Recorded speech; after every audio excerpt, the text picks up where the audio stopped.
The next things we are going to discuss is proxy.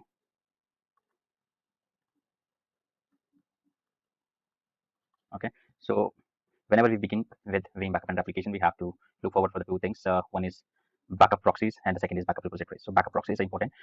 When you click on the backup proxy, you're going to find file backup proxy and VMware backup policy. Because I'm using a VMware backup platform, so I will be the option is for VMware backup proxy. In case if you are using Hyper-V, you're going to see Hyper-V backup policy. So when I go and click on the property for this, here you're going to see the name of the server, but there is a transfer mode, and mine is right now virtual appliance. If you go to the choose, by default it is on the automatic selection. So there are three: direct storage access, virtual appliance, and network. Okay, so let us talk about these three before I begin with those. Okay, so in the proxy server there are transport mode. How the one is direct storage, second is a virtual appliance, and third is a network one. Let's open the veeam backup sites. So it's a help center veeam backup. You can check this URL. Transport mode. Transport mode is job efficiency and time required for a job completion. Greatly depends on the transport mode. How long it takes for your backup to be done. If you are taking a file backup or a virtual machine backup, or what kind of backup you have been taking and how long it takes, it totally depends on the transport mode. The transport mode is a method that used by the veeam data mover to retrieve veeam data from the source and write data to the target. So then it's completely depends on it taking data from the source and writing it to the target. Okay, replicating it or backing it up. So if you are backing it up, it will back up from your storage to whatever places you want to back up, and you restore it is vice versa. So there are three basic transport mode. The first is direct storage. Direct storage access mode. Veeam backup and replication read writes data directly from the storage system where VM data or backup are located. So I'll show you here. This is a physical proxy. So if you have a direct, you are connected to your, it goes connected to your host, and from the host it goes to the storage.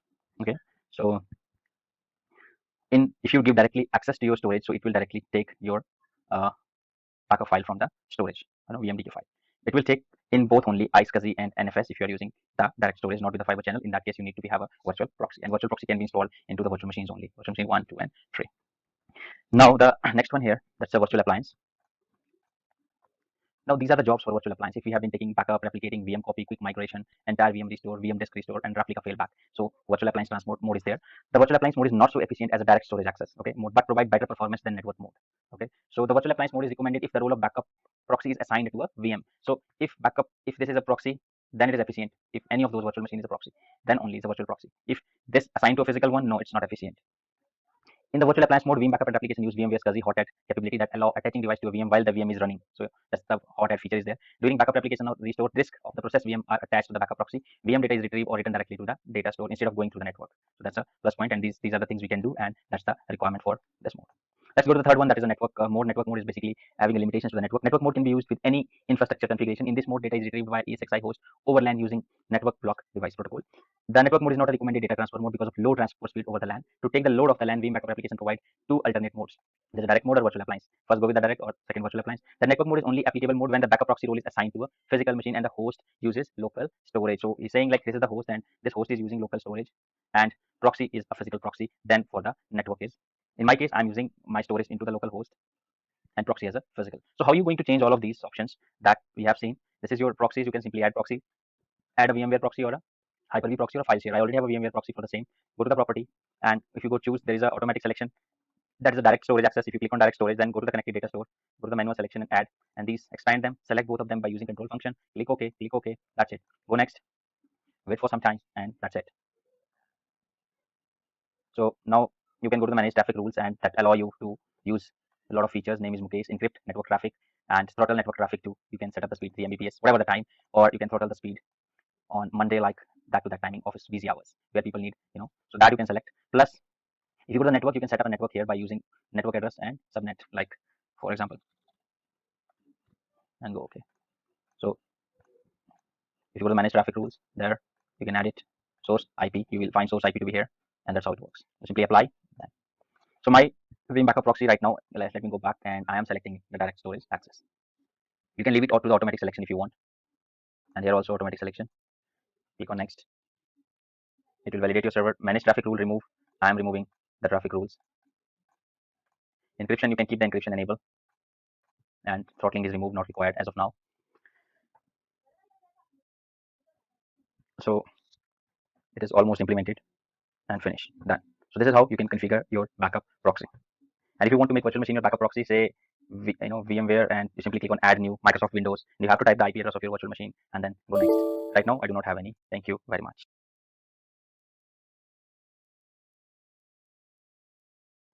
Good morning, guys. In this video, we will learn about backup repositories.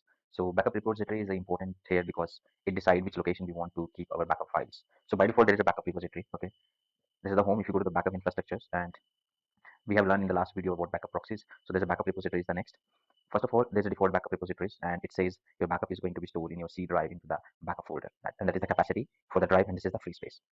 But in case you want to set your backup on a different location, what you can do is you can simply go to the backup repository and click add repository.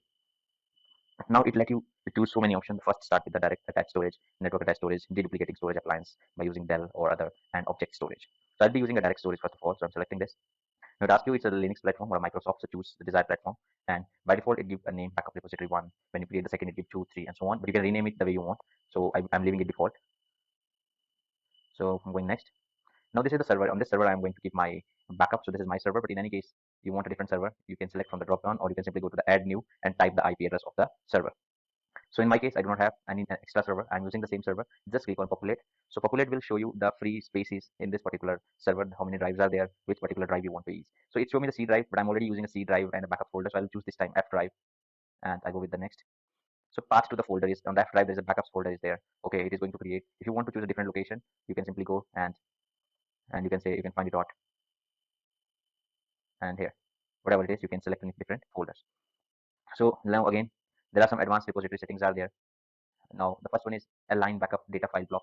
Allow to achieve better deduplication ratio on deduplication storage devices, leveraging constant block size deduplication. Increase the backup size when backing up to the raw disk storage, and others. There are the few options you can rate them, and you can check as per your requirement. I'm leaving them default. Go next. This is the mount server. That's my machine where I'm storing it. Again, you can set up a new and go next. Those things are already exist, but if you make apply,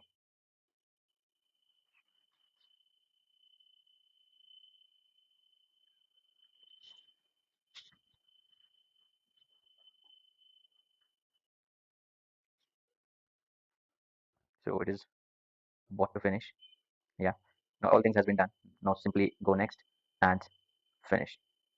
Now he's asking change the configuration backup location to the newly repository. He's saying by default the backup goes to the default backup repository, but you have created one. If you say yes, all the backup will start going to the backup repository. When I will say no, I'm just creating it for testing. Another way you can go back again to the backup repository and select even network storage if you are having a network share or anything. So I'm again going with the direct storage and using Microsoft platform backup repository 2, and again I'm using populate option. So I'm using this time C and next, next, next, and apply.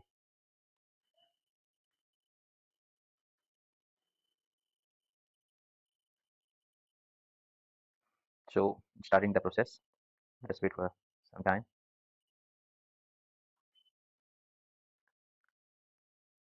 Okay, it's done. Next and finish. Why I created these two backup repositories? One I just to show you, another one also. And I'm going to use in the next videos the scale or repository where I'm using these two. I will also explain you. So whenever you take backup by default, it goes to this one, and you can set anyone as a default backup repositories. So now what you can do is you can remove them. Okay, and you can go to the property, and if you are looking for some sort of a changes, you can still make changes. So that we all have these features. We can edit them. Fine, even the default one, and go to the properties and go to the servers, repositories, and if you feel any changes required, you can still make edit changes to it. Thank you.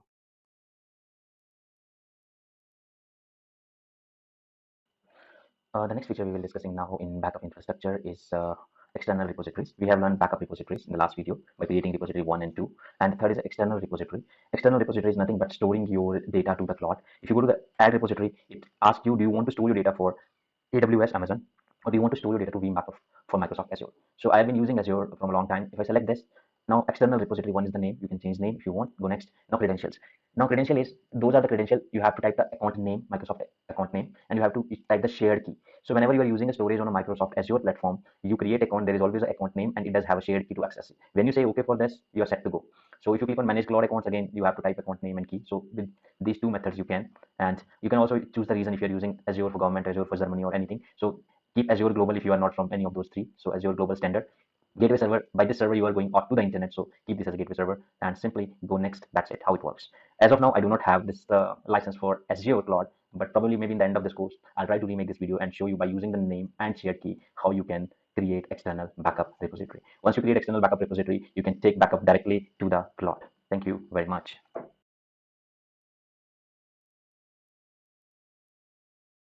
The next thing we will discuss here is scale out repositories, and scale out repository is nothing but a combinations of backup repositories. So backup repositories become tough if you have so many repositories, and whenever you are taking a new backup, you have to select which backup repository you want to choose. Okay, so that make it easier. Let me show you a small demonstration. Like go to inventory, go to Windows 10, and when I say add to a quick backup, sorry, add to a backup job. Okay, this is the virtual machine. Now it is asking me backup repository to choose, and I have a backup repository 1, I have a backup repository 2 with a 31 gig of free space, backup repository 1 is a 311 gig of space, and a default backup repository again with 31. So every time you have to choose which backup repository you have been looking to take a backup. So in order to sort out this problem, there is a scale out repositories, and what scale out repository does is, this is your veeam backup server, this one, and whenever you want to take a backup from your source host from for the virtual machines or the data, the backup simply goes to the backup proxy that we have discussed, and backup proxy take this to the scale out backup repository. And scale out backup repository, there must be a network attached storage or a system, direct attached storage or any other storage devices. So scale out backup repository combine all of them in a one, and that is the job of a scale out backup repository. So backup proxy gives job to the scale out backup repository, and it take the backup file to any of those. If it failed due to lack of space issues, so it will try to move this backup to a different storage or another storage attached in a same backup repositories.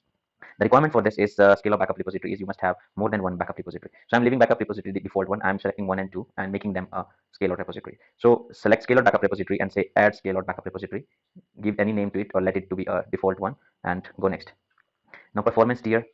Now he's saying I'm saying to him that I want it to be used in backup 1 and backup 2 only. And if you have more repository, you can select all of them or you can choose. Okay, so go next. Okay, so agent permission and backup encryption setting currently presented on edit extent will be lost. Proceed yes. I must have given a different permissions. Now it give you two options for data locality or a performance. Choose any one as per your requirement. Data locality depends backup file placed on the same extent. For example, incremental backup file will be stored together with the corresponding full backup file. However, the next backup file can be created on another extent in a different storage. In performance, incremental backup files are placed on a different from the corresponding full backup file, providing for better backup file transformation. Performance with the raw storage devices. Note the losing and extent with the full backup make restoring from an incremental impossible. So just read them and go next. And extend scale out repository object with, you can extend them in case all of them fails, then you can choose Microsoft blob storage. That's a amazing one, but again you need username and passwords for that. Okay, I do not have any. Go and cancel this. I do not want it to be extended, but you can. That's a good features, and that is actually external repository feature here. So go apply. Now wait for some time, let it to be finished.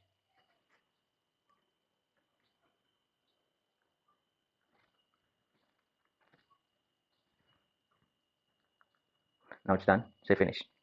So scale out backup repository is there, and look at the capacity. The capacity is 1.9 terabyte, which means it out of those the free is 343 GB. So if you go to the backup repository and say 311 plus 31, so plus them, so these two becomes a combined. So next time if you go and take a backup for this, like Windows 10 is there, and say add to a backup job and go next, go next. Now here you have to select your scale out backup repositories, and remember what happened. Whenever you take a backup, it automatically decide where to keep backups on which particular drives or a storage or a cloud associated with it. So this will never lead you to a failure because lack of space or other issues. So that's a very good features. And proxy is there. Veeam backup proxy, by default we are using VMware. So I'm again going to cancel it because we will discuss backups in the backups session. So I believe you are good with backup repository, external repository, and scale out backup repository. And you can remove them very easily. Right click and remove, and yes, simple. Once you remove the scale up repositories, you can go and you can remove backup repository 1 and 2. You cannot remove the default one until you have another repository, because that's the last. If you click remove, you'll get an error. The remaining backup repository cannot be deleted as a default. So that's it. Thank you very much for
Morning guys, in this video we will learn about how to back up entire virtual machine. For backing up entire virtual machine, we need to go to the inventory, we need to select that virtual machine. Right now I'm running two hosts, that is VMware vSphere standalone host 132 and 134. 132 is switched off right now, 134 is on. I can show you over here as well. This is 132 and this one is 134. So I will be using 134 Windows 10 machine I have created, and you can also create if you don't have. Right click, add to backup job, new backup job, and here Windows 10 backup Mukesh. So I just given a name here. Now the virtual machine is already here because I have selected backup by just doing right click on this machine. In case it don't appear here, you can simply go to the add and go to select your host and then select the virtual machine, which is pretty simple. This is the total size for this, and you can even recalculate. Go next. Now let the backup proxy to be automatic. On the backup repository there is a default which is 34.5 gig free, and the one I'm using, backup repository 1. In case you do not have a backup repository with enough space, you can create one by just going to the backup repository. Go next, go next, and don't do anything right now, just make everything default and click on run the job when I click finish. If you don't select this, if you just finish it, just go to the home, go to the jobs, and this is the VM. This is my backup and that is stopped. This is the old one, just let me delete it. So this is my particular backup file and it is not running. Right click and start. You can also start here from the ribbon. So the status is starting right now, and duration is 0.07 seconds. It could take a lot of time, depends on 4 to 5 minutes, and the status is here. So let us wait for it to get complete because the job progress is right now 0%. So I'll pause the video to save the video. So guys, this backup has been successfully done. So the status is stopped and the last result is success. You can go to the status here and see success 100 and so on. You can also go to the home and then this last 24 hours and then success. So you're going to find Windows 10 backup case that has been successfully done, and it has stored where it is stored. It is stored in my computer and veeam backup here. Not this one, this here. So that's the backup has been stored. This is the backup file, this one. So let us do restore in the next video. Thank you.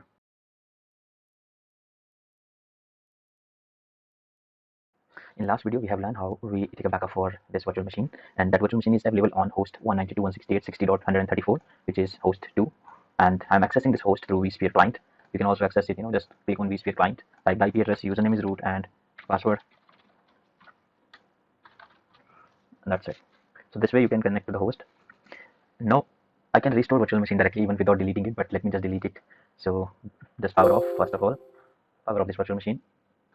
Now right click, delete from the disk. So there is no virtual machine right now, and even you can check it over here when you just rescan or refresh it.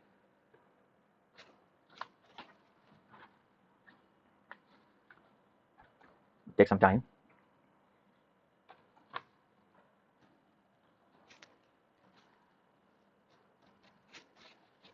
Okay, so discovery has been completed. It is still coming up here, so there's another way I can put it down. I need to connect to this again.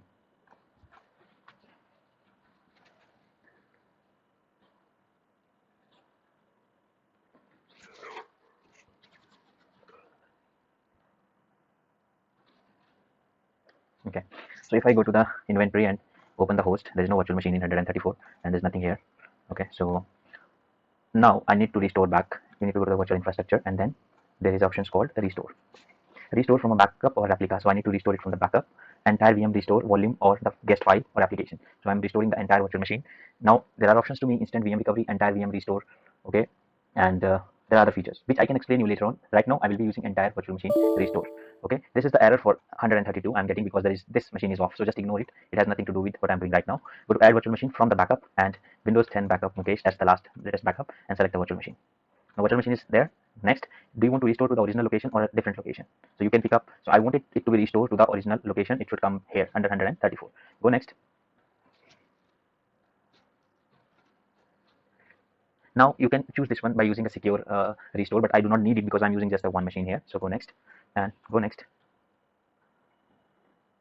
Now power on target VM after restoring. If you want virtual machine to be running after the restoring, just select this. Done. It may take several minutes to let the restore take place. I'll pause the video till. So all checks has been done. Processing Windows 10. It may take several minutes. Right now in progress is 0%. Now preparing for virtual disk to restore. Restoring the hard disk. So let us wait for some time. Let it complete to the 100%, and then I will resume it back. So it has been completed. It took exactly 7 minutes. So now I can go to 134 server, and here is my Windows 10. I can also go to 134 and I can find my Windows 10 is running because I have choose the running option. I can go to the console and I can log in even with typing the username and passwords. This is how we can restore our virtual machine backup, entire virtual machine backup. Thank you.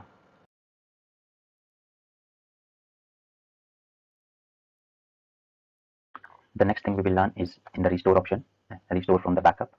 Now we do not want to restore the entire virtual machine. We are going to use features in the entire machine. We have learned entire VM restore. Other we will discuss later. Now the second option we want to try is a volume restore. If there are multiple volume, it again gives us two features. One is instant disk recovery that we will discuss again later. We will be using virtual disk restore. So these are the backups. I'm going to use this backup and go next.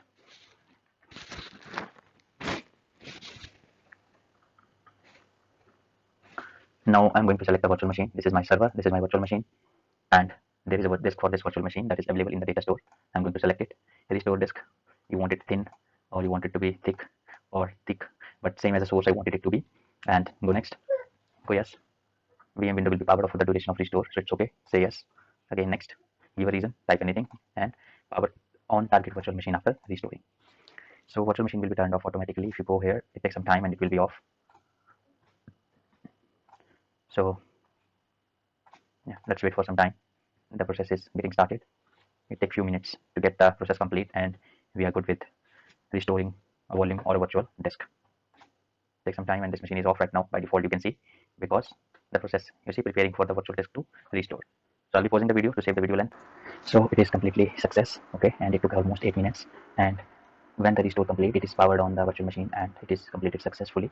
Okay, so this is how we can restore, and we can check our virtual machine by going to vSphere client, and this is the virtual machine and it is running right now. Okay, so that's how we can restore the virtual disk. Thank you.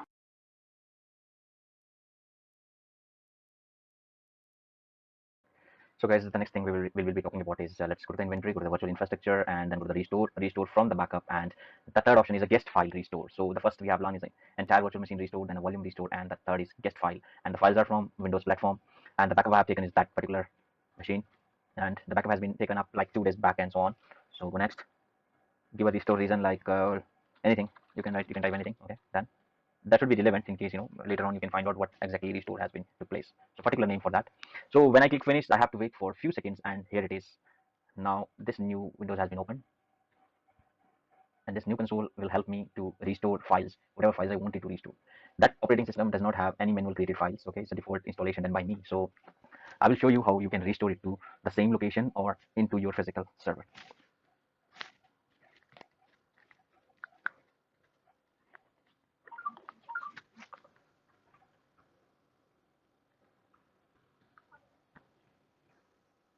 Okay, so the Windows 10 and this is C drive to it, and these are the users, and this is a user, my user. This is my document. In case you want to restore all the entire documents, you can go right click restore. Sorry, yeah, documents. Right click restore. There's an option called overwrite, and another one is a keep. So overwrite mean if there are files with same name or some of the old files left, it will overwrite them, and this will keep the old file and give a new copy to you. So you can select anyone as per your location, and then you need authentication, username and password for that machine. And another way is by using right click and just copy to. And if you want to copy to on this particular server like desktop, and give a name like backup copy, and go OK. And if you click OK,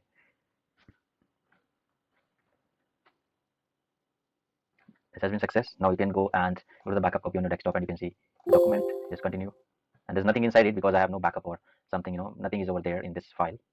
All right, so this is how you can backup on the same physical machine. Thank you. In this video, we will restore the application level backup. Let me go to the inventory and 132 server, and I have installed Windows Server 2012, and I have installed Active Directory on it. So after that, I have just taken a backup of this, and backup job is going on right now. It is running 0% completed. So let me explain you the whole task. This is my 132 server. I have accessed it through vSphere client, that is 132. I created a new server which is Windows Server 2012, and inside that I have configured the Active Directory. Inside the Active Directory, I have created 3 users, naming user 1, user 2, and user 3. Domain name is abc.com, and here you're going to find user 1, user 2, and 3. So after doing all this, I initiated the backup process by just simply going to the inventory, virtual infrastructure, and create a job, and job is a backup job. So right now it is going on. So I do not want to create a new backup job here. It is 9%. Let me also help you to understand in this simulation. In this simulation, this is host A. I'm giving a name which is 192.168.60.132. On top of that host, I have installed a virtual machine which is server 2012. On the server 2012, I have installed an application or a domain service which you call Active Directory domain service, Active Directory. On top of Active Directory, I have created 3 users, which is user 1, user 2, and user 3. After that, I have this a veeam backup. and replication, I have initiated a backup process to back up this virtual machine. So I'm backing up this virtual machine in a storage location, whatever or wherever it is. It's a switch. So what I wanted all is, after that, I am going to remove these roles from the server, this our application, and I'm not going to restore the entire virtual machine, but I'm restoring only this particular domain service or application back. So this is about this entire practical session. So let us go back and see the progress. The progress has been done. It's 99% completed. So it took a few minutes, I believe only 5 minutes. Yeah.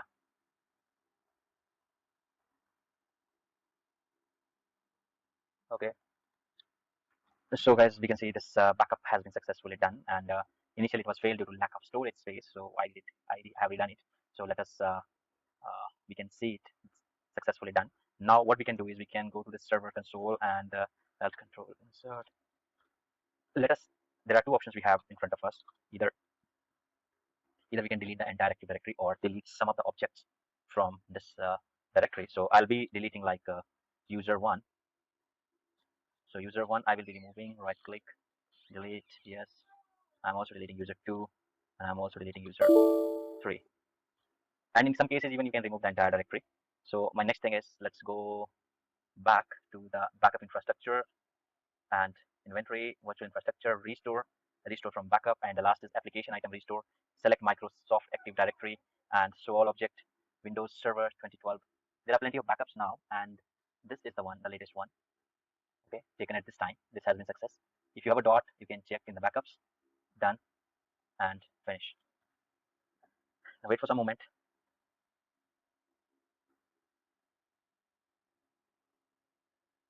Now it will open your Veeam Explorer, and operation is in progress. It will show you Active Directory there, and it will show you whatever applications are present. They will all appear here, even if it's SharePoint or MS SQL, or it could be any application that support Veeam backup and application. So yes, you can restore entire thing and open users, and you can say restore container to ABC. You can select all the users, or you can go and you can find here user one, user two, user three. There are three users only, and restore to abc.com. It and hit the server is. You need to go to the tools, go to the Active Directory users and computers, and there we find user one, user two, and user three has been restored. And in any case, if you face some issue, you can even restore it to the desktop, but restore object two, and here you can select your name of your domain and then username and password. Make sure you are able to reach to your server like 192.168.60. What's the IP of this machine?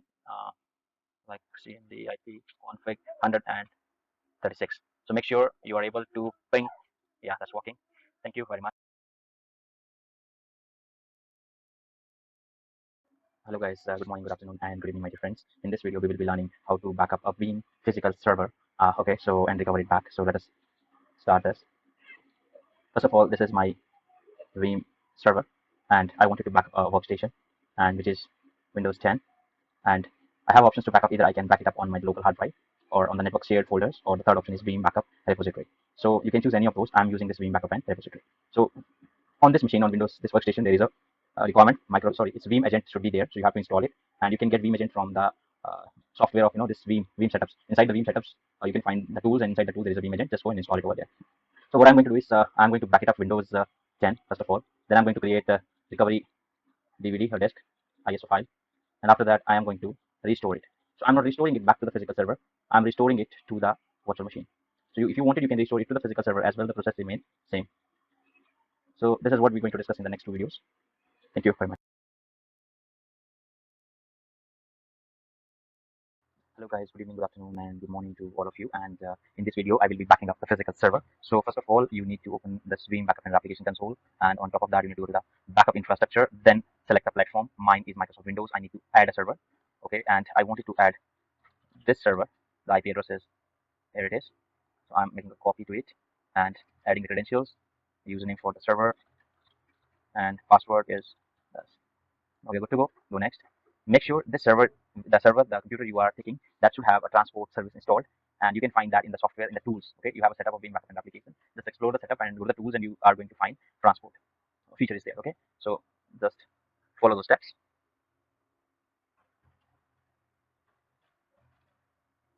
Let me check if there is a Veeam setup is there or not. No, I don't have as of now. So you will find that in the setup. So don't worry. It, it's done now. Go next and finish.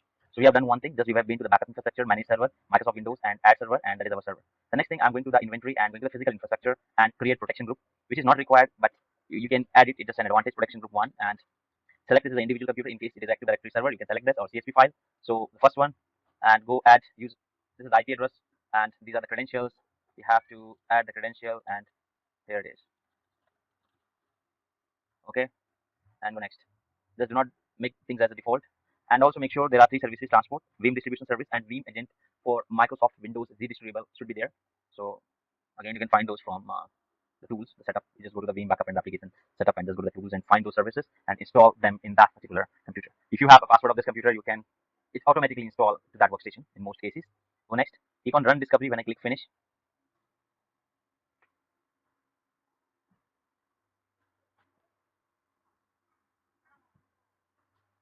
Okay, it's success and all has been the tick mark. Go close it, protection group, and you can find your server here. And just go to this protection group and add to backup job. You can do it from a new job or just go to the physical server and create job or policy. So go to the backup job and say Windows computer. There's a virtual machine, Windows computer, Linux. So Windows computer is there. Select the workstation and go next. Agent policy one. Go next. Add from protection group. If you do not create a protection group, you can add from individual machine. So I already have a protection group which is desktop. Go next. Do you want to copy the entire computer including external drive? Just tick mark or leave it blank. This is for the volumes. This is for the file level. So I'm selecting entire computer backup. I wanted it to store to the local or shared storage or a veeam backup repository. I wanted to. So go next. This is the name of the computer and this is my backup repository. I have multiple. I'm selecting this because this is having 632 gig of free space. Go next. Go apply. Finish. Now, if you go to the backup, your agent backup policy has been enabled. And if you right click, it has been started. Because you can see stop backup feature here. So it is running right now. If you go to the running, you can see agent backup policy, and it is waiting for rescan job to complete. So here is your rescan job. It is done. Now go to the agent backup policy, and it is going smooth. Let us wait for some time. It will start. I'll pause the video to save the video length.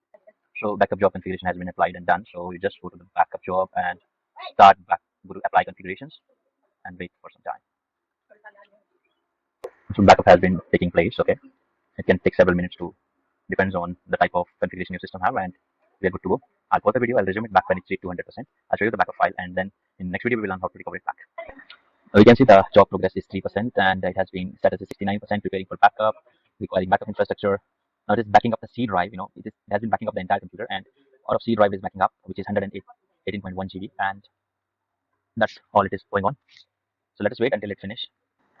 So we can see the backup has been completely done and it is stopped, and this is success, and we can see the job has been finished. So we are good to this backup has been done, and if you want to verify it, you can simply go to the drive and we can go to the backups, and here it is, your reimage and backup is there. So this is your backup file. So what we need to do is now we need to create a recovery file. Okay, so I already have one, and which is on the desktop, that is VMware recovery media. And in case if you don't have it, just go to the physical infrastructure, go to the protection group, right click here, and there is option here, agent, and then click on create recovery media. This is a recovery DVD. In Windows, DVD we use as a recovery DVD. This is almost similar to that. Sometime our operating system crashed, so this utility take us to recover. So if you click on this create recovery DVD, it is going to create a recovery DVD for you. Now where I want to save my recovery DVD, on the D drive, I can write it to a disk or on my F storage drive, or I can create an ISO file for that. So I'm choosing the third one, and I'm keeping it on the desktop. Okay, go next. That's it. It takes some time, and when it finishes, I will be having a recovery ISO file like this that I will use to recover it, the operating system back. The recovery file has been created and it's done. So I can go and find it where I have created that, probably in the downloads. Okay, so I need to check that. Yeah, it is in the document being recovery media, and it is just created now. Okay, so this is also similar to this file. So I will be using any one of those in my next video to recover the physical machine.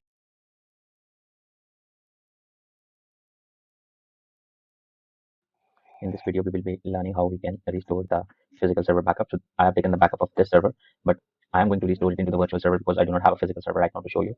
And if I use another server, it will be quite difficult to record. So I will be using this virtual server to restore this physical server. And when the restore will complete, you are going to find all the applications, including these photos. Everything will be there on the virtual server. So let us get ready. I'm just switching on the host. And second thing is VMware vSphere client. Use your username, which is quite obvious, root, and password.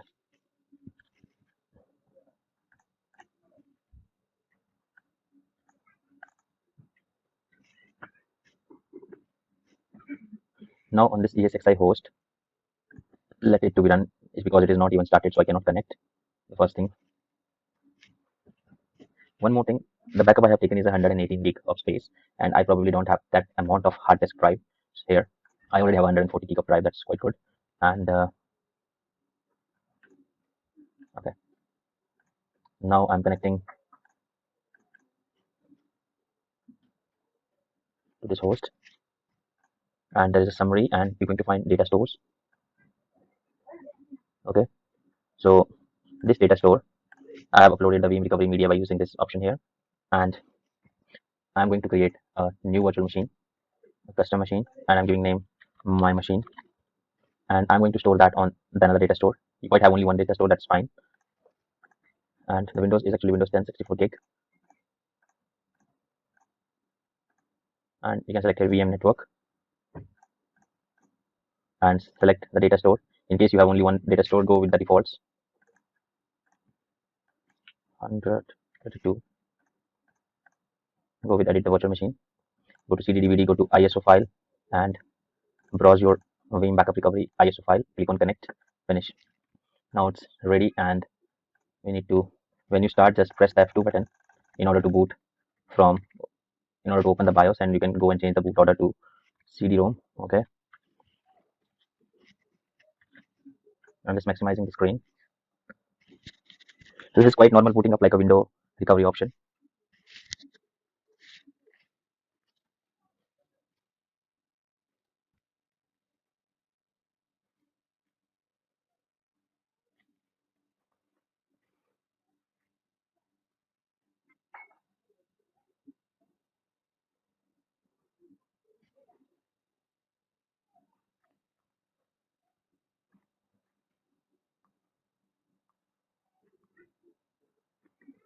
So this is the recovery environment is initializing.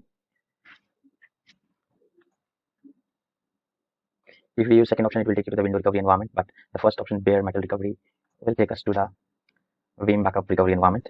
Local storage, but you don't find any local storage here right now. It's giving you a warning, so go with the network storage. And it's not a shared folder. We have been using veeam backup repository. You need to configure the network as well. So go to the Ethernet, go to the properties, and here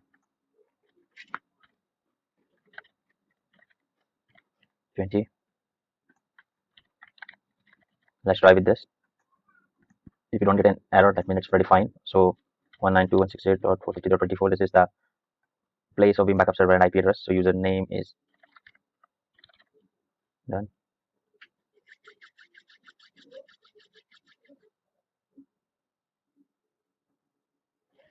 If this failed, then probably there will be network issues. I need to add some network adapter to my ESXi server, and if it goes okay, we are good.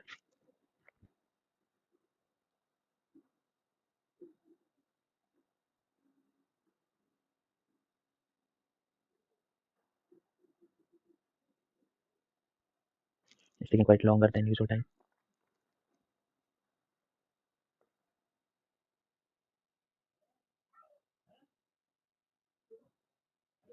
Okay, we have no other option to wait for it. So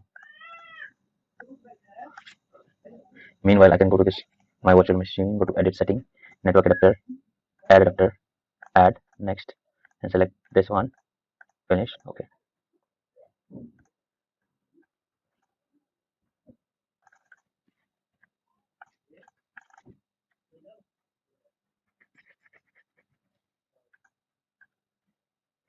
It's taking more time. I'll pause video to save the video length. So we can say now the networking has been done, and we need to check. That's the one we have multiple backups, so we need to use this one, the latest one. Go next, and go next.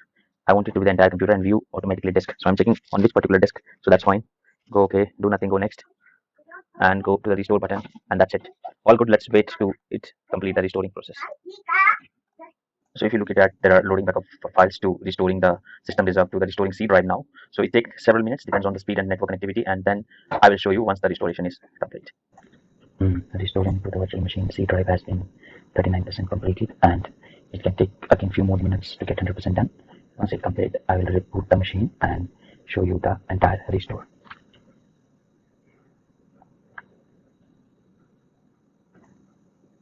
So this has been done, and I'm just going to restart my machine. Before restart, I would like to remove the CD DVD from the virtual machine, and that's it.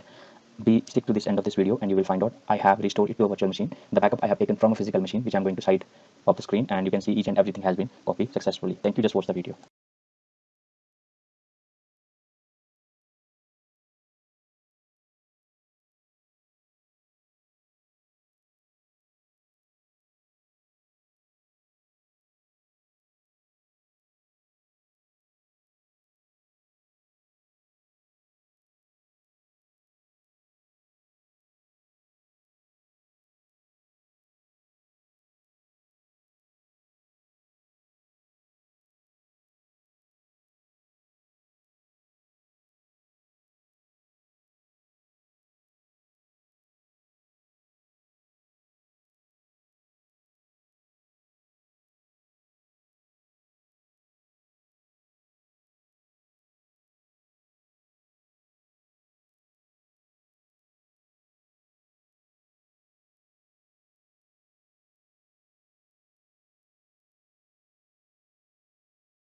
In this video, I will install Linux virtual machine and we will back it up. So for Linux machine, first of all, go to the summary, go to the data store, browse, and you need to upload a Linux file which is available in, okay, and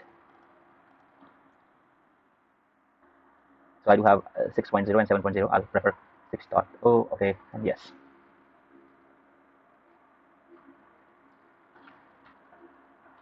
Okay, what's going on? So I have uploaded this ISO file, now new virtual machine, and go with the custom, and here you can write Linux 6.0 and go next, select operating system Linux, and I'm using 6, which is 64-bit, and we are good. Edit the virtual machine, go to the data store and browse your Linux, connect, and done. And let us install it. Some of you might have installed Linux earlier, so okay, hit the enter button. Just go with the skip.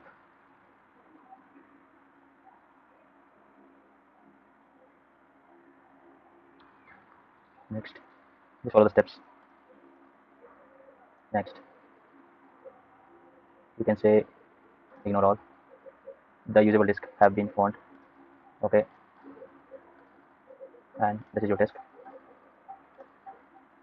Ignore all.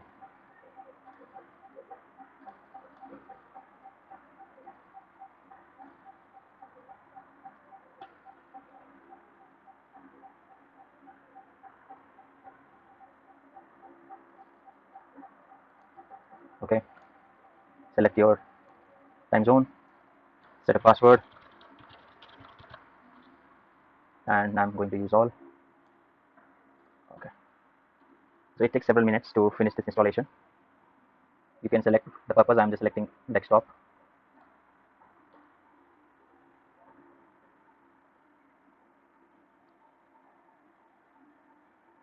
So I'll just pause the video. It takes some minutes to save the video length.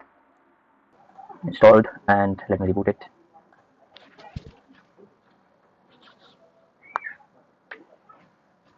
Okay.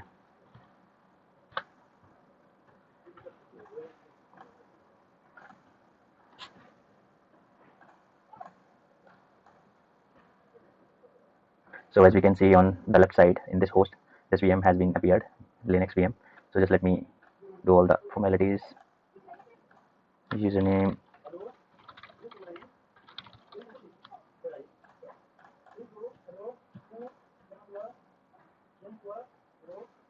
so as we can see, our username and Linux has been successfully installed, and it has also appeared on the host in VMware. So in next video, let's learn how to take backup and restore it back. Into the host, there's a Linux machine, right click and say add to a backup job, new backup job 1, and backup to the backup repository, and run the job, and I click finish, and that's it. The backup has been started now, and it may take several minutes. So right now the processing has been started, but job progress is 0. I'll pause this video in order to save video length. I'll resume it back when it reaches 200%. Now the backup job has been successfully done, and if you want to test it, what we can do is we simply go to this machine, power off, and we can even delete from the disk, and let us restore it back. Okay, so just go to inventory and virtual machines and go to the restore option, restore from the backup, and we will be using entire virtual machine restore. Now there are plenty of options. We will be using second one, and from the backup, this is the backup job and Linux, and restore to the original location, or you can set it to a new location as well.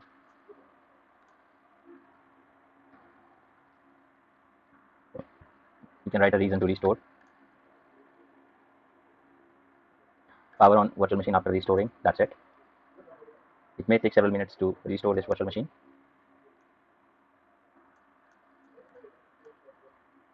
So you can see here the restore started, it is calculating, and if you want to cancel it, or that's the progress. Yeah. So I'll pause the video to save the video length. Once it completes, I'll resume it back. So it just took less than 1 minute almost. Okay, and restore has been successfully done. Even the virtual machine has been powered on. So I'll go and show you here's a Linux, and you can launch it, and that's it. This is how we can back up the Linux virtual machine. There's other way as well. You can simply, after the backing up, you can simply go to the restore. Sorry, not for the restore, but for the backup, you can create a job, and you can create a job for by selecting the Linux computer. So you can do it from here as well. So the process is almost similar. Thank you very much.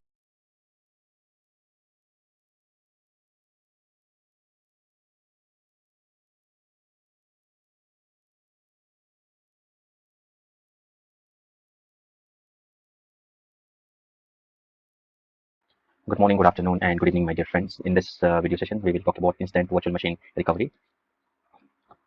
And with instant VM recovery, you can immediately restore different workload as VM, vSphere, VM by running them directly from the backup. The supported type of backup files are listed in performing instant VM recovery for workload to VMware vSphere. Instant VM recovery help improve recovery time objective, minimize disruption and downtime of production workload. It is like having a temporary spare for workload. User remain productive while you can troubleshoot an issue with failed workload. When instant VM recovery is performed, VM backup application uses veeam vPower technology to mount a recovery VM image. Let me simplify it for you. What exactly happened here? Okay, so for example, you are having a virtual machine 1, virtual machine 2, virtual machine 3, okay, and this machine goes down, and there are users who have been using this machine will no longer have access to it. So you have two options. One is this is your backup storage, and to use your veeam backup server and bring your virtual machine and restore it to the host, and the user will get access again. But this can take time, depends on the size of the virtual machine. Another way is make it faster for your production environment is you can perform a quick restore.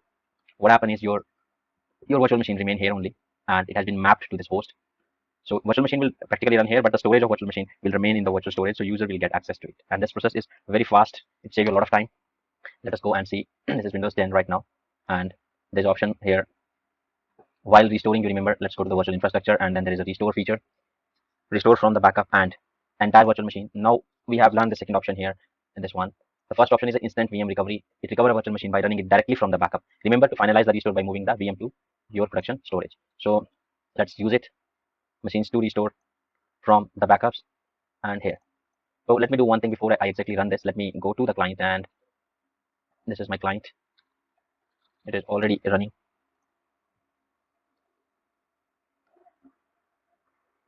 This is already running a virtual machine here. So first of all, I need to power it off, and I can rename it from Windows 10. Okay, I don't want to run this machine. Okay, another one new machine will appear here, but in the data store, only this machine will remain. Other will come directly from the storage. So let us say and see. Go to the virtual infrastructure. Go to restore. Restore from backup. Entire virtual machine. Instant VM recovery. Add from backups. And this is the backup Windows 10. Go yes. Next. Restore to the original location or restore to a new location. So if you want to restore it to a different server, you can choose it. Otherwise, you can select to a original location. You can select this for securing machine and go next. Connect VM to the network. Power on target VM after restoring. Okay, and it is giving some warning that that issue will be occur. Make sure original server is powered off. So I have already powered off. Let us see. I'm not going to pause the video. Let's see how long it is going to take as we are using instant VM recovery. In actual production environment, it takes less than a minute, few seconds. But in my case, it will depend on my network capacity or the time it is going to take to come back to the storage. So it is almost done.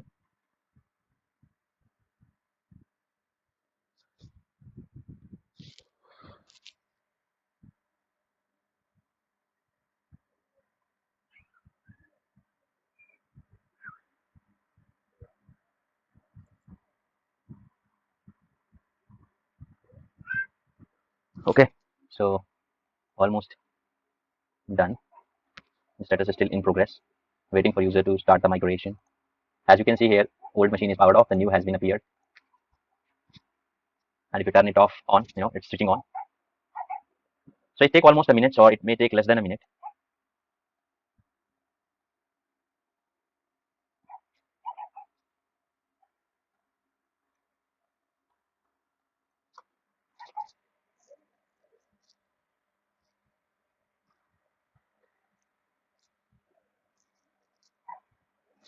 Yeah, this machine is now ready, and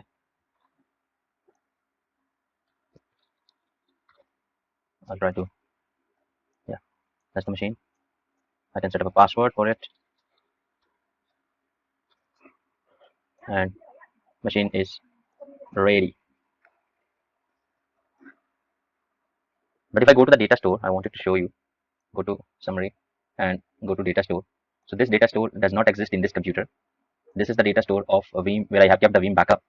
Okay, so automatically it will mount that storage to this data store. You can see the device, it is also not local, it is on this IP. Okay, here,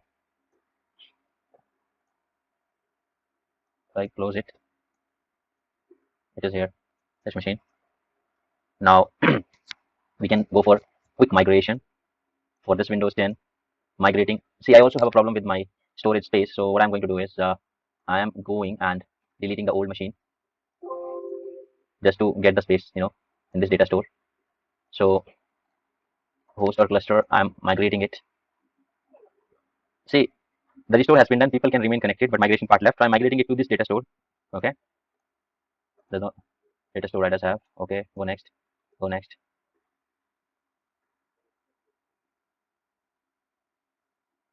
It's also saying delete the source VM upon successful quick migration. So now we are migrating the storage, from the migrating VM from the storage to the host. So quick migration has been done, completed 100%. The action is starting migration, processing virtual machine Windows 10. Job finished at this time. Okay, so it's done.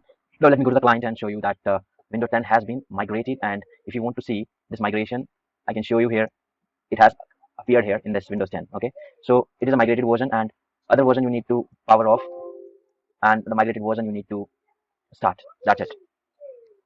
In fact, if you want to remove uh, from here, you can.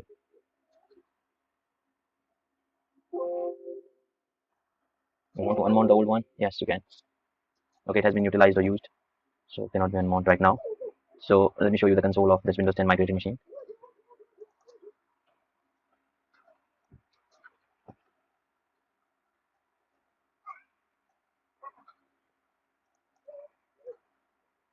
Yeah, so it has been started nicely, you can see. Okay, so this is how it take place. Thank you very much. The next thing we will discuss is quick backup feature. And quick backup feature is not like as a quick replication or recovery. Quick backup features work with some prerequisite. So like this is a virtual machine here, and you wanted to back up this with a quick backup. So it allow you to take quick backup if you have already taken the backup of this machine. So let's start. Like quick backup let you perform on demand incremental backup for virtual machine. So is he saying incremental backup, and that is again on demand. So incremental backup is when you have already taken a backup, then only it is incremental backup. And if you have not done so and you give a command to take quick backup, it will reject. You can use quick backup if you want to produce an additional restore point for one or more VM in a backup job, and do not want to configure a new job or modify the existing one. So understand it, quick backup can be run for both incremental and reverse incremental backup chain. So reverse incremental backup chain is like you remove something from the application or any data, and then you have taken the backup. So that works either way. So quick backup is an incremental backup task. Veeam backup and application copies only change the data for selected virtual machine and save the data to a new restore point in the backup chain. So again, he's saying incremental backup, quick backup can only be run for virtual machines that have been successfully backed up at least once and has a full restore point. If there is no full restore point for a virtual machine, quick backup cannot be performed. So there should be existing job for the quick backup. Okay, so let me make it.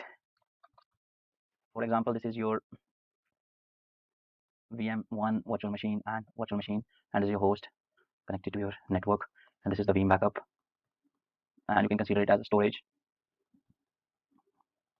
So in a Veeam backup, if you have given a job already, if you have backed up, for example, this machine one here, VM1, next, and you already have that job in your Veeam backup. So next time you can go and make a quick backup. So what it does is it will take just the changes took place in that virtual machine and save over here.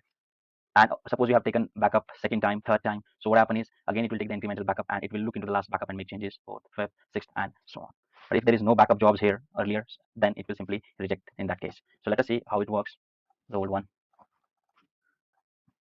Okay, this is a Windows 10 here we can see, and I'll go to Veeam backup and I'll go to home. These are the backup jobs here. There's a backup job that is a Windows 10 backup job is already there. Okay, so if I go to the inventory and I go to this machine and I can say quick backup, no full backup found for this item. So he's saying there's no backup over there. So I'll do one thing. I'll go to the backup jobs and I'll simply delete them. First of all, I need to have a backup. So that I have already told you that you cannot backup. So add to backup job and backup job one. I'm writing a name Muke or Muke. It's a normal backup. I'm writing normal backup. And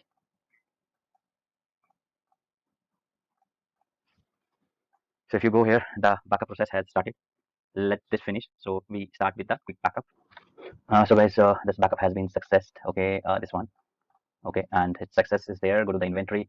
Now, if I already have a backup of this, now if I make any changes to this operating system by just going and logging to it or whatever, okay.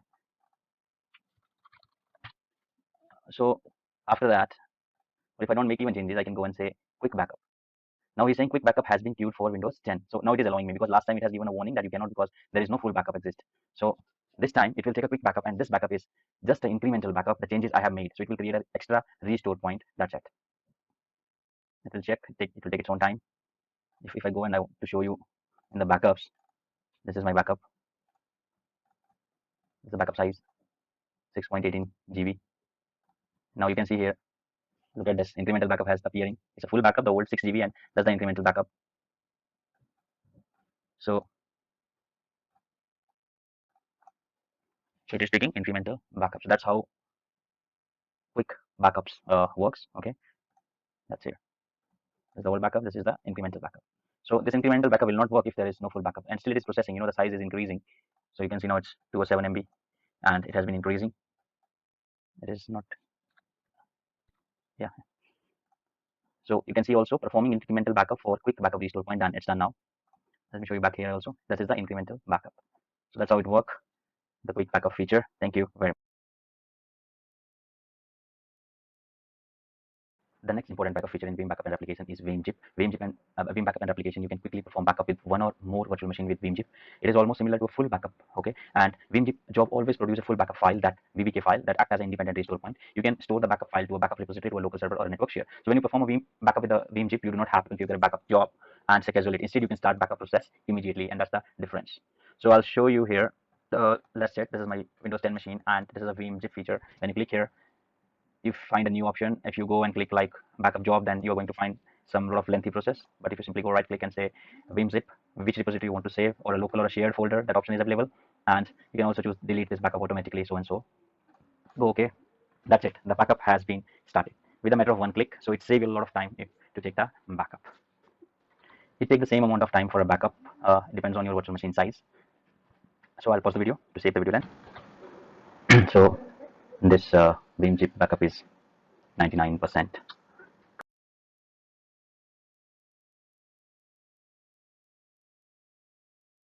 In the last video, we have learned how to take the veeam zip backup, and this is the 100% backup has been done. In this video, we will restore it back. Okay, so the way to restore it back is you need to go to the backups, and this is the veeam zip backup. You need to double click on it, and okay, and you need to connect.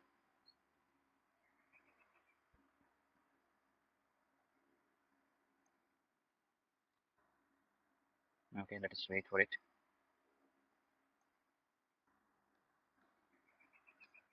Okay, so it is still processing, and here it is saying backup file is this, and machine name is Windows 10. Do you want it to restore it?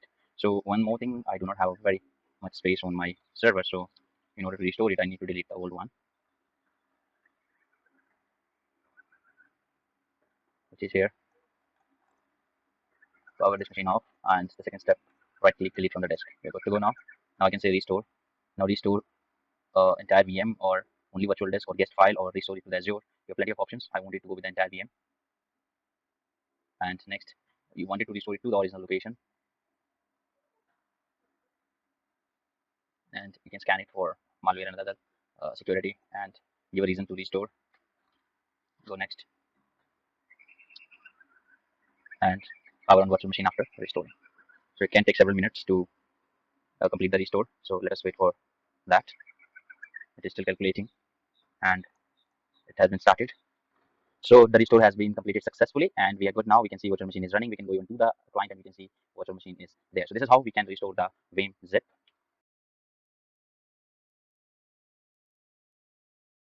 Backup and restore SQL server, and I go to the backup infrastructure, Microsoft Windows, and this is the server who hold SQL. Okay, and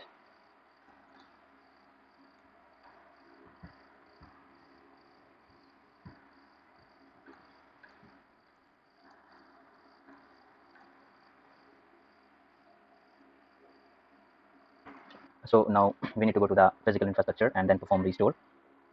There you need to find your backup. So on the topmost, that's my backup. And go next. Now here you do not find any options that you wanted to restore the application, or you wanted to restore the data, or you wanted to restore something else. So what you need to do is you simply need to click on finish and wait for some time. A new console is going to be open very soon. Okay, so the file level restore has been started.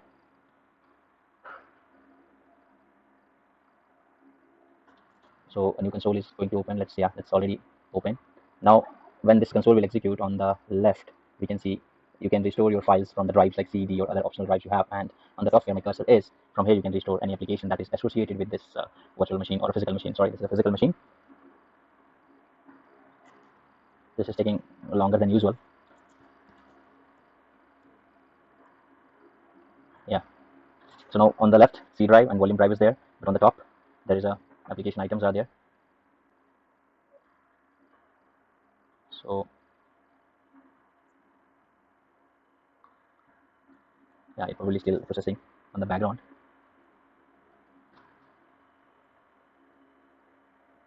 Yeah, yeah, so if you want to bring anything from the application, you can see on the application there's active directory to everything. So I'm using Microsoft SQL Server, and this SQL server is the one who is containing database of my veeam backup actually. Okay, so when I go to the SQL server, it is asking me, do you want to restore the database to the same location or to another server? So same location I cannot restore, and other server I do not have. Second is export backup. If you want to just export the backup file to C drive, D drive, or network drive, you can, but I'm restoring it to the original location. So automatically your server will get selected, and you can browse if you have more servers. I do not have any of them right now, so I'll select next.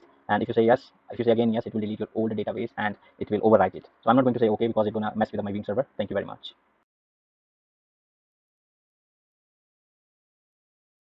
Good morning, good afternoon, and good evening, my dear friends. In this video, we will talk about veeam replication and failover. Veeam replication is one of the important part of veeam backup. And what we do in veeam replication is, this is our backup server, and this is our source host ESXi1, and it is ESXi host 2. This is a VMware host 1 and VMware host 2. So on this particular host, if there are virtual machine running, virtual machine 1, virtual machine 2, 3, and 4, and in some cases there is a hardware maintenance, or there is a hardware failure, or it could be another failure. So what happened is, all the VM I wanted, I should have a replications to another server 1, 2, 3, 4. So later on I can create a failover that in some cases, if this host won't work, user can remain connected to those virtual machine with the help of replication. They will automatically connect to those virtual machine through other servers. So VM backup and replication, first of all, we have a replication. After the replication, you can create failover, and after failover you bring this machine back. Okay, so what happens is, by default these machines are active, but you bring the server back, you can cancel this failover, so this machine will be go offline again, and machine from the server one will be active. And there is a permanent failover is there, like, okay, you remove those machines from host A to host B, so make them active all the time and remove this. So a permanent failover is there. So requirement for this is, you need a veeam backup server is there. Secondly, you need ESXi host 1 and ESXi host 2. That's it. So let us learn in the next video how we can set up veeam application and then a failover to it. Thank you very much. Good morning, good afternoon, and good evening, my dear friends.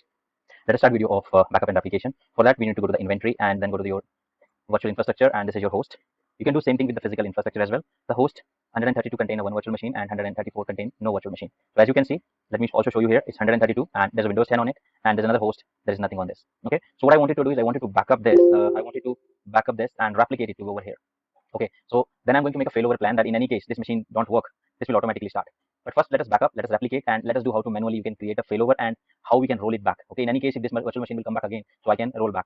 So first of all, for that you need to go to 132 and right click here and add to replication job, new job, and you can give a name, replication job. Okay, leave everything default. This is your Windows 10. If there are more virtual machines, you can select and add. I have only one. Go next. Which host you want to replicate it? So replicated host is 134. I'm replicating from here to here. Done. So it will automatically pick up your data store and everything. Go next. Select your backup repository. I'm using repository 1. If you are using default, that's fine, but I do not have a free space in the default repository, so I'm using backup. Go next. Go next, and leave everything default. Make sure check this one and then finish. Now you can go to your home and go to the running option, and you can check the progress of your backup and replication. It may take exact almost the same time it takes for the backup. And here is your job status. It is running right now, and it takes few minutes. I'll pause the video, I'll resume it back to save the video length. Now we can see this application job has been stopped, and it's success. Okay, and in the home, there's a new option has appeared. In the job, there's a replication, and then there is a replica, and it is Windows 10, and it is ready. Okay, so I'll go to the client side, that is 134, and we can see a new Windows is here, that is Windows 10 replica, and that's the old one here. So this is the actual live machine which has been running, and the application is created on the another server, which is done, but it is not started. So that for that we need to create a failover, and there's another option here. Manual is there. One is there is a failover plan, so you can set up a plan and automatically that will work. There's a plan failover, but one is failover now. If you do that failover now, there's a Windows 10, okay, and next and finish. So let us see what is going to be happen with the failover now. This machine is going to be off, and this machine is going to be on and active. So when you roll back this, you wanted to come back to this, then you need to be roll back the feature. So this will again go back to the dawn, and then this will come back. So it is happening. Let us see. Yeah, it is powering on the virtual machine. Failover completed successfully. So let us see. The replica has been started. Yeah. So this machine has been started. Okay. So you have to plan failover only. You plan failover when you need to power off this, or this machine is already power off. Then only you plan failover, and this will be active. So now you can power off this machine. You can do maintenance. You can do whatever you wanted to do. This machine is live, active, and running. I can show you. So you're going to find a machine which is almost ready. Yeah, it's processing. So now I wanted to come back to one more thing, which failover has been done. Right click, and there is option called permanent failover. Okay, and undo failover. Permanent failover means you are very sure that this machine will not be back again, and you wanted to do all the operations from here. Then you can select permanent failover. And undo failover is this machine is live, and you wanted it to be active, and you want to remove this machine. So that's an undo. So let us go and try the undo failover feature, and right click here and undo failover, and let us see what is going to happen. In undo failover, this is one machine, and this is the second machine.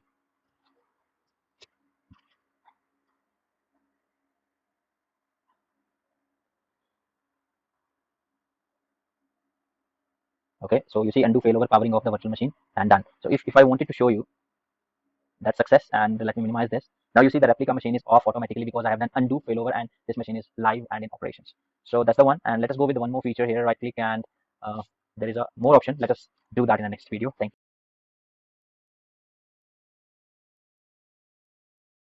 In this video, we will work for a planned failover for application. As of now, I have deleted all the backup and application. So I have a root server. Host A is containing Windows 10, which I'm going to turn on, and host B, that is 134, contains no operating system, nothing. Okay. So first of all, I want to have a replication to this machine. Okay, that's my task 1, and task 2 is I want to provide a failover for that. Failover. So I will also help you how failover works. So let me just first go to the veeam backup, go to the inventory, and go to 132. And so Windows 10, right click, new replication job, and replication job 1 is the default. You can write if you want a name.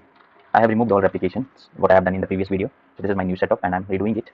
Host, choose host, that is 134, and we are good. And we have to do nothing, just to follow instruction, and that's it. Now we can go and see in the running section there is a replication which has been started. On the other side, I'll help you to understand what we are going to do. So this is server rat, and there's another one which I'm going to. So okay, this is ESXi host 1, which is 2168.60.132, and host 2, which is 134. Each host can contain multiple virtual machines, but in my case it is only one virtual machine. It is virtual machine which is Windows 10. Okay, and they are connected to a networking device, and probably there is a data store, but in my cases I'm using data store for this virtual machine. The data store is on the server 1, and whatever virtual machine will be on the host 2, the data store will be on the server 2. Anyway, you can also have a separate data store, and these are my user who has been connected and using this virtual machine. So what I wanted is, what happens if there is a hardware failure? If there is a hardware failure, what I want, that first of all I need to have a replication, this virtual machine replicated to host 2. So what happens is, if there is a machine failure or a network failure, it could be anything, those people who has been connected to the virtual machine by using this server, they will connect to the same virtual machine, that is virtual machine Windows 10, by using the server. So rather than going this side, they will be using or connecting to the other side. So this is a planned failover, and we can see what else we can do in this video. So as of now, I can see this replication has been failed, and I got certain errors, and you can check error by simply just going to the report, and they said unable to allow code processing. Some backup proxies are offline, so don't worry, let us resolve the issue by just going to inventory, going to first of all go to the backup infrastructure, and backup proxy is there. Okay, VMware backup proxy is there. Okay, and we can simply just check that proxy. Transport mode is automatic, and that's fine, all is good. So let us go back to the inventory and veeam replication job and new job. I will also check 134 machines should have enough space. For that I need to go to the data store, and out of 52 gig 51 is free, so that's okay. Replication job, I'm writing Mukesh replication job final, and that's the machine, and I'm going to keep it on the 134 server. Now you have option right now to pick a data store, and data store is the default policy data store, okay, and resource pool is resource pool, leave it as it is, and backup repository 1 is there, and the name, when you backup automatically the name of the windows, sometime you must have seen that it will appear Windows 10 and then dash replica, so you can say anything, Mukesh replication, so any name, and okay, so leave things default, no need to make any changes. Automatic source proxy is, you can select this VMware and done, and target proxy also you can select the VMware. If you don't do that, that still works, and run the job, and let us wait for it. It's running.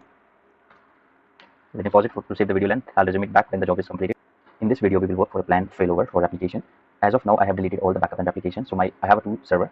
Host A is containing Windows 10, which I'm going to turn on, and host B, that is 134, contains no operating system, nothing. Okay. So first of all, I want to have an application to this machine. Okay, that's my task 1, and task 2 is I want to provide a failover for that. Failover. So I will also help you how failover works. So let me just first to go to the veeam backup, go to the inventory, and go to 132. And the Windows 10, right click, new application job, and replication job 1 is the default. You can write if you want a name. I have removed all replications, what I have done in the previous video. So this is my new setup, and I'm redoing it. Host, choose host, that is 134, and we are good. And we have to do nothing, just to follow instruction, and that's it. Now we can go and see in the running section, there is a replication which has been started. On the other side, I'll help you to understand what we are going to do. So this is server rat, and there's another one which I'm going to, so okay, this is ESXi host 1, which is 2168.60.132, and host 2, which is 134. Each host can contain multiple virtual machines, but in my case it is only one virtual machine. It is virtual machine which is Windows 10, okay, and they are connected to a networking device, and probably there is a data store, but in my cases I'm using data store for this virtual machine. The data store is on the server 1, and whatever virtual machine will be on the host 2, the data store will be on the server 2. Anyway, you can also have a separate data store, and these are my user who has been connected and using this virtual machine. So what I wanted is, what happen if there is a hardware failure? If there is a hardware failure, what I want, that first of all I need to have a replication, this virtual machine replicated to host 2. So what happens is, if there is a machine failure or a network failure, it could be anything, those people who has been connected to the virtual machine by using this server, they will connect to the same virtual machine, that is virtual machine Windows 10, by using the server. So rather than going this side, they will be using or connecting to the other side. So this is a planned failover, and we can see what else we can do in this video. So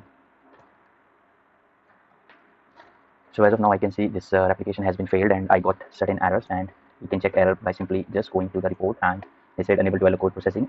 Some backup proxies are offline, so don't worry, let us resolve the issue by just going to inventory, going to, first of all, go to the backup infrastructure, and backup proxy is there, okay, VMware backup proxy is there, okay, and we can simply just check that proxy. Transport mode is automatic, and that's fine, all is good. So let us go back to the inventory and veeam replication job and new job. I will also check 134 machines should have enough space.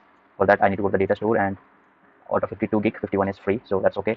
Replication job, I'm writing Mukesh replication job final, and that's the machine, and I'm going to keep it on the 134 server.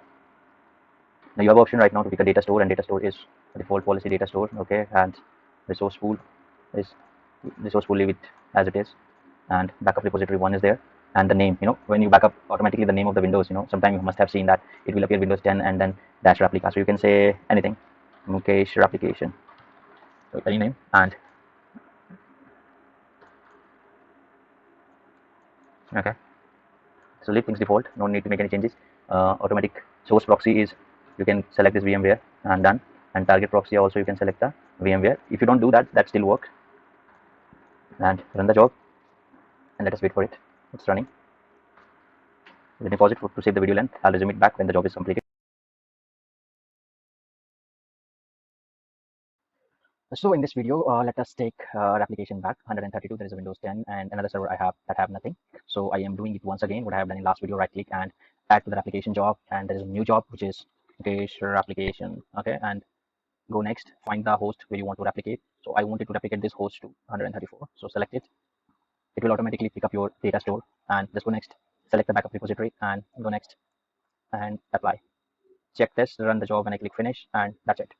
Now you need to go to the home, and in the application you can see the job has been started and it is processing. So let us wait, let us finish the application part. So replication has been done and it is ready, as you can see. Now I'm planning to connect my both host from the client software, that is vSphere client. This is 132 and another is ESXi host, that is 134.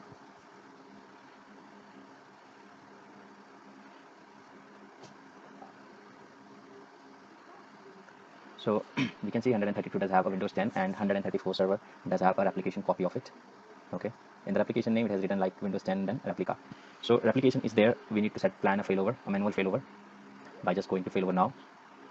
Okay, and when you do failover, the replica machine will be automatically on, and you do failover when your main machine is not running. So either you can switch it off or you can make it to not to run. Okay, in my case I'm leaving it default because it's not a production environment. And on the status, if you see success, then only it get completed. So as of now it is in progress right now. A success now, and if I go to 134 server, I can see the replica server is automatically on. So as of now it is a temporary replication. Temporary replication, I have option right now, I can undo it and go back. But if I say permanent failover means I wanted to replace the host 1. Suppose host 1 server I do not want to use and I want everything to be shifted to the host 2. So in that case, when you're upgrading from lower hardware to upper, you can make a permanent failover. Okay, you have even options that you can come back to 1 if you make undo failover. A permanent failover will make your things permanently to the server number host 2. So just very simple, click and right click and permanent failover. Now the status is again in progress, and you have to wait until it gets complete or you get some error of it. Still it is in progress.